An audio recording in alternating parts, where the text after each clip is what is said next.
war. But on the eve of the negotiations, Russia launched a massive missile attack on Ukraine targeting civilian infrastructure, leaving large numbers of people without power.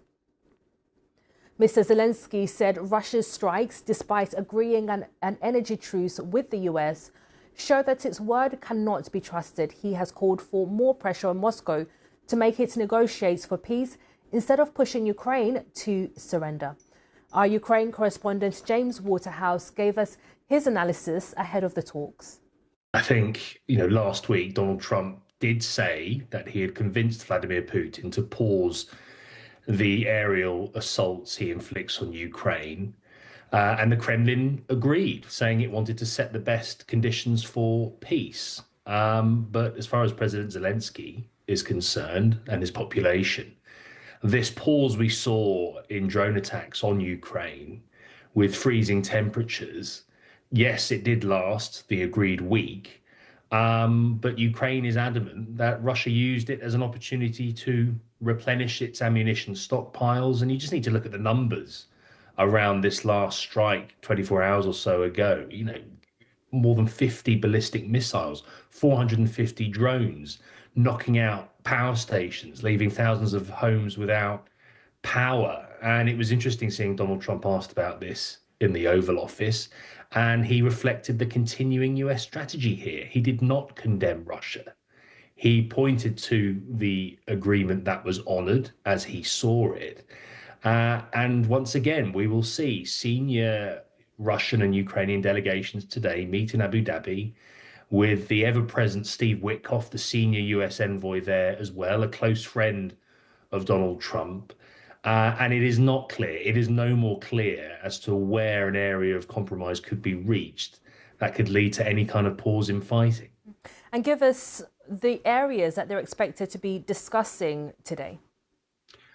Well, it's not entirely clear. You don't usually get a complete breakdown, but the sticking point remains to be territory. Now, you have Russia demanding to be given complete control of the eastern Donbass of Ukraine, this enormous industrial region. Ukraine still controls about a fifth of it, and the fifth it still controls include heavily fortified cities that they have fought hard to keep hold of, and cities that Russia hasn't really come close to taking yet. Now, estimates think that if Russia wanted to take the rest of it on the battlefield, it could take a year and a half or more. And yet, that is what Moscow is demanding. Kyiv is saying it would give Russia not just a military advantage, these cities sit on hills, but would also give it military momentum to keep going with its invasion once an agreement was reached. So it's very hard to see how Ukraine will climb down from that position. The Ukrainians do not want to give Russia anything, frankly. And so it now is a question about how much pressure America is willing to exert and on which party. And that was the BBC's James Waterhouse there. The son of Norway's Crown Princess Mette-Marit is due to take the stand later at his trial. Marius Borg Høiby is accused of more than 30 offences, including the rape of 4 women, violence, sexual assault, filming women intimately without permission, and dealing cannabis. I've been speaking to our Europe digital editor, Paul Kirby, who's following developments in Oslo. There are 38 charges against Marius Borg Høiby, and we're going to see him speaking really for the first time. We saw him in court yesterday, where he pleaded not guilty to the 4 rapes you mentioned. He was asked about all 38 charges, and he admitted lesser charges.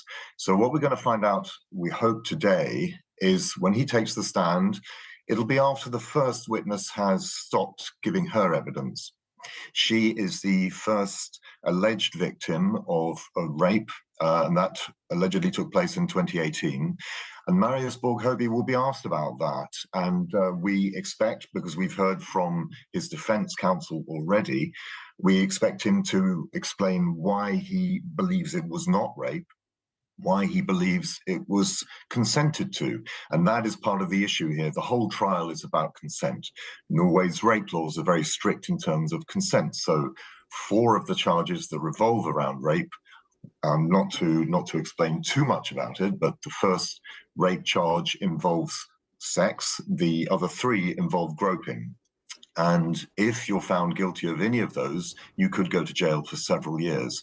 So what we want to hear from him today is his explanation of what went on in his mind and what his defense will be.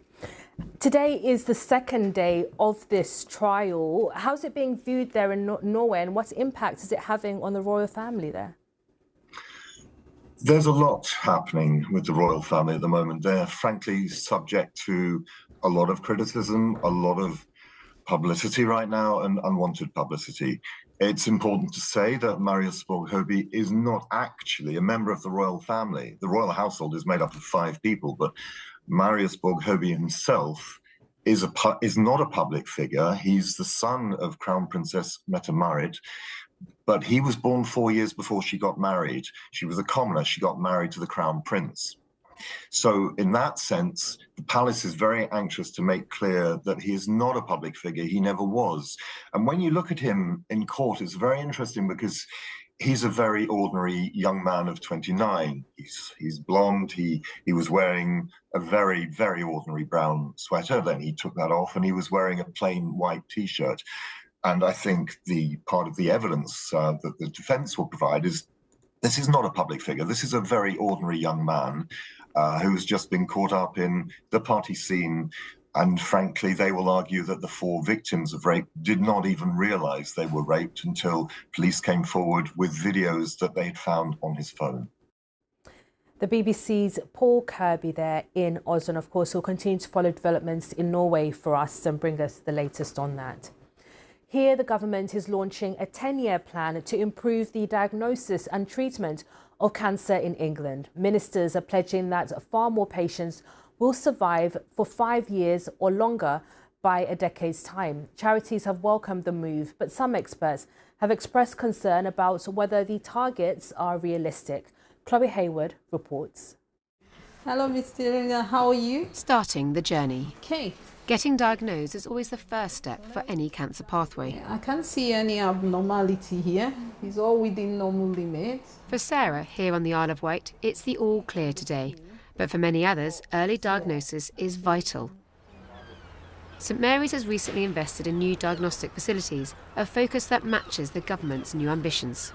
Later today, a new cancer strategy will be unveiled, and it will prioritise screening and early diagnosis in community settings, with a particular push to reach people in deprived and rural locations. The plan will also state that 75% of patients diagnosed from 2035 will be cancer-free or living well after 5 years, and that all cancer waiting time targets will be hit by 2029. But new BBC analysis lays out how hard this will be to achieve. Currently, only 3 trusts of 121 in England are hitting these targets. Starting treatment quickly is key. It is important to have screening and early diagnosis, don't get me wrong, but what's critical is that needs to be part of a system that's also delivering treatment to those patients who we're diagnosing earlier. Otherwise, it doesn't make any sense. What do you think it must include to be a good plan? If I see this just as being technology and, aspiration but no plan within it, I'll be disappointed. Surgery is the #1 route to curing cancer. According to the new plan, new robotics will be rolled out. This patient is undergoing prostate surgery. The robot means his recovery times will be quick. Easy access to radiotherapy machines is also crucial for hitting targets. But delivering modern cancer treatment comes with a price tag, and this plan hasn't announced any new ring-fenced money at all. I've no doubt that we can continue to make improvements in cancer survival without additional resource to support it, but there are large, high-cost, high-technology components in the way we work, such as radiotherapy machines and surgical robots, that are going to be necessary if we're going to deliver speedier treatment and improve outcomes for our patients. Back on the Isle of Wight. Hi, Jessica. Hello. Jessica is coming to the end of her cancer journey. How are you? I'm fine, thank you. Today she's popping in for a check, having been given the all clear. Definitely getting back to the old me again. Yeah, it's been a bit of a journey. Chloe Hayward, BBC News, Isle of Wight. Water shortages are worsening in parts of South Africa. The latest casualty is the coastal town of Knysna, whose residents are fearing the prospect of municipal taps running dry, so-called Day Zero. Dams are critically low and water restrictions have been imposed to slow down the decline. Authorities have even declared a local state of disaster amid concern over dwindling supplies. The BBC's Phumza Fihlani has been to Knysna and filed this report.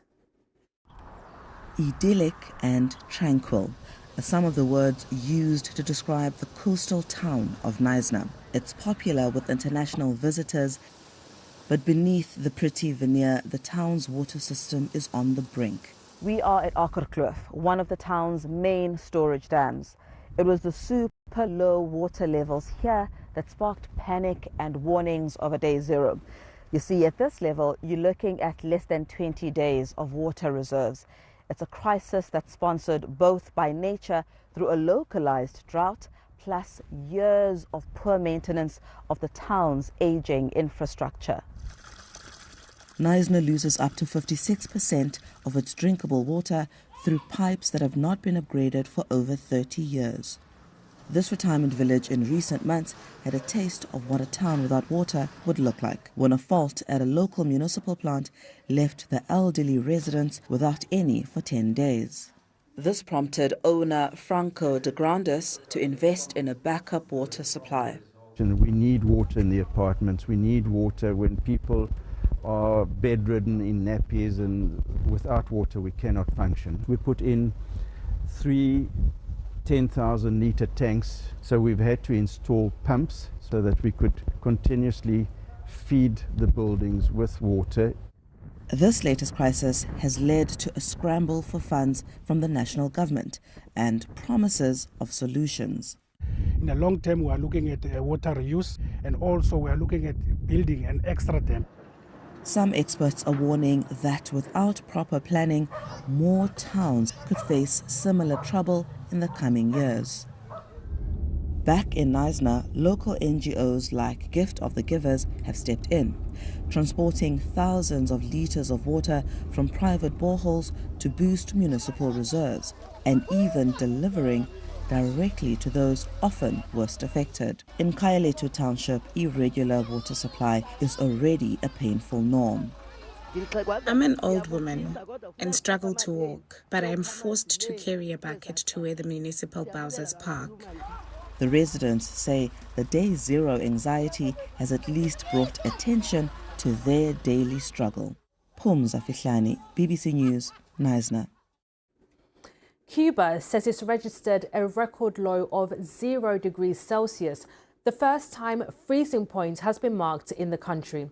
Cuba's Institute of Meteorology said the temperature was recorded at a weather station in the province of Matanzas, and frost was reported on crops, a rare phenomenon for the usually tropical island.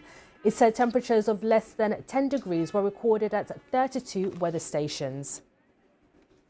Now, a rare cold snap across Florida has left thousands of iguanas cold stunned and immobile, with some falling from trees. The state's wildlife agency says they're ripe for capturing. Reptiles like iguanas are ectotherms, meaning their internal body temperature is affected by the weather outside. When it gets too cold, temperatures in Florida have dropped to below 10 Celsius. Their internal process then slows down, leading to the phenomenon known as cold stunning. You're watching BBC News with me, Catherine Biarahanga. Stay with us. Sally Bundock will be here with the business news.